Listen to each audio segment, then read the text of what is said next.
নমস্কার, আমি শুক্লার হেসেলে সবাইকে স্বাগত। এখন পুজোর মরশুম চলছে, তাই স্বাদ বদলাতে তৈরি করে নিলাম মুড়ি ঘন্ট। প্রথমে ওভেনেতে হাঁড়িতে জল গরম করে চালগুলো দিয়ে দিলাম, আর অন্যদিকে গ্যাস জেলে কড়াইতে দিয়ে দিলাম সর্ষের তেল। এবার মাছের মাথাগুলো গরম তেলে দিয়ে ঢাকা দিয়ে দিলাম। এবার ঢাকা খুলে ভালো করে ভেজে নিলাম। অন্য একটি কড়াইতে সাদা তেল দিয়ে সিদ্ধ করা গোটা আলুগুলো একে একে ভেজে নিলাম। ওদিকে ভাতটাও হয়ে গেছিল, তাই ফ্যানটা ঝরিয়ে নিলাম। এদিকে আলুগুলোও ভাজা হয়ে গেছে। অন্যদিকে ভাজা মাছের মাথাগুলোতে নুন, চিনি, কাঁচা লঙ্কা ও সব রকম গুঁড়ো মশলা দিয়ে দিলাম।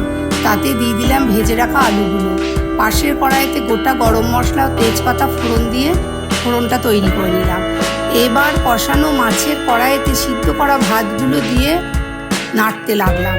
দিলাম হলুদ গুঁড়ো, লঙ্কা গুঁড়ো, গরম মশলার ফোড়নটা কিছুটা নেড়ে চেড়ে তাতে দিলাম আশীর্বাদ ঘি। ঘিটা একটু বেশি লেগেছিল।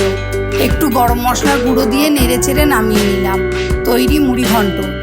কেমন হয়েছে আপনারা কমেন্ট করে জানাবেন।